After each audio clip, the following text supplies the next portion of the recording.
Ryu Prince. একটা হরিণ এক লাফে যায় 23 হাত, আর একটা বাঘ এক লাফে যায় 22 হাত। তাহলে অঙ্কের হিসাবে বাঘ কখনো হরিণকে ধরতে পারার কথা না, কিন্তু বাস্তবে ঘটে উল্টোটা।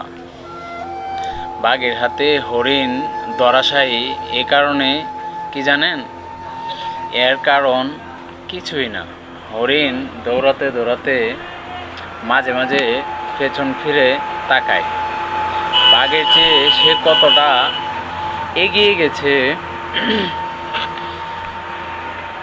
সেটা বোঝার জন্য সে বারবার পেছন ফিরে তাকায়।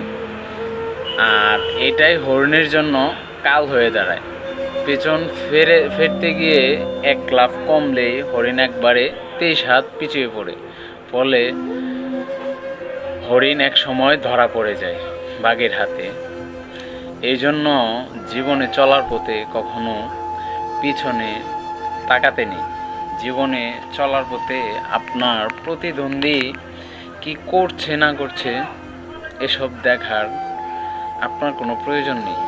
ভুলভ্রান্তি যাই থাকুক না কেন, দৃঢ় পদক্ষেপ সামনে এগিয়ে যাওয়ার নামই স্বপ্নের কাছাকাছি পৌঁছানো।